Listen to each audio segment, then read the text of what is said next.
Pagājušo nedēļu Zemgales Olimpiskā centra zāle bija pārvērtusies par brīnumskapi, kurā varēja atrast kaķīti Laķīti, deju skolotāju Kodi, meiteni Malvīnu, Simtkāju un māsiņas Puteklītes. Visiem Jelgavas 5-gadniekiem un 6-gadniekiem, vispār izglītojošo skolu pirmoklašu skolēniem, kā arī pilsētas speciālās skolas un internāta skola audzēkņiem, Jelgavas pilsētas pašvaldība un Zemgales Olimpiskais centrs dāvināja iespēju koncertu izrādi brīnumskapis noskatīties bez maksas. Mēs esam no Jelgavas 4. vidusskolas, 1. B klasīte. Jūs esat visi pilnā sastāvā? Mēs esam, varbūt ne gluži, varbūt kādi 3-4 nav, bet principā ir visi, jā.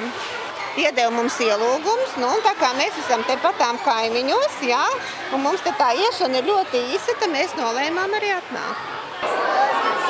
Mēs ļoti aktīvi apmeklējam dažādu veidu kultūras pasākumus, gan koncertus, gan teātrus, un ja mums ir iespēja, mēs nākam. No 2. klasē mēs esam oranži, lai mēs viens otru atpazīstam, lai viņi atpazīst mani, un no mūsu skolas arī vēl ir 3. klase, viņi ir zāļi. Pirms brīnumskapis vērās vaļā, brīnumi tapa radošajās darbnīcās. Tika zīmēts, baloni pārvērtās par dzīvniekiem, bērnu vaigus rotāja taurentiņi, zirneklīši un puķītes.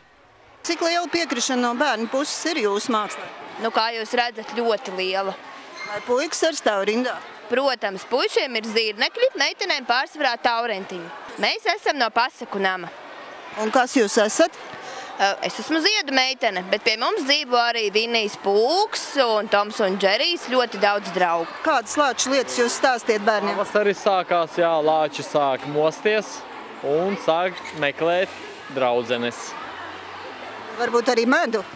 Medu arī, protams, kā vienmēr. Visāds interesants lietas no baloniem. Reku mums izrādām meitenēm patīk arī zobeni. Taisam gan sunīšus, gan gulbīšus, gan papagailīšus. Un vēl visāds interesants lietiņas. Man uztaisīja, papagaili no balona, un man zirnekli pāri visai acī uzzīmēja. Man ir gulbis. Peltais gulbis Latvijas. Man ļoti patīk gulbi, tie ir viskaistākie putni. Kādās darbnīcās tu esi pabijis šodien? Vienā grimēšanas darbnīcā. Es zīmēju, kā skrien cilvēks pa pļavu. Man likās, ka tas interesantāks, tur var redzēt dabas ainu. Kas tev tur top? Man top hokejs, kas spēlē hokeju. Jo tas man pašam interesē. Ko tu gaidi no šīs dienas pasākuma? Prieku. Lai man būtu interesanti. Sita ilgi, sita tomēr ripu nenosita. Un paldies Dievam! Paldies Dievam!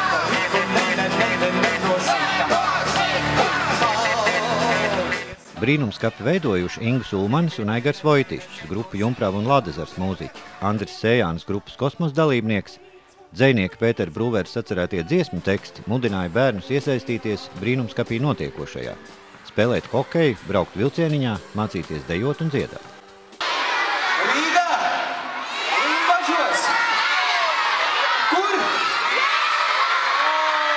Jelgavā! Satīties, ka durvis svēras, kad tu jāapspēras, parādīties tik jums, ārējais pārsteigums. Vai šobrīd jūs provizoriski varat pateikt, cik jau būs apmeklējuši šo te pasākumu? Virs 2000 cilvēku abās dienās. Katru dienu esam sapulcinājuši ļoti lielu skaitu apmeklētāju. Tas mūs ļoti priecē, ka te ir tik daudz mazu bērnu, un tas dod lielu pozitīvu enerģiju visai komandai. Daudz dažādas idejas bija vienkārši, kā to pasākumu uztaisīt nedaudz radošāku, lai nebūtu tikai koncerts. Mēs piesaistījām arī sadarbības partnerus no reģiona un Rīgas, pūtām balonus, apzīmējām bērniem seiņas, iedzīvinājām to pasākumu vēl vairāk, lai visiem būtu interesanti un visi būtu apmierināti ar notiekošo šeit. Koncerta izrāde Brīnumskapis saņēmusi Latvijas mūzikas ieraksti gada balvu nominācijā Labākais mūzikas albums bērniem 2010.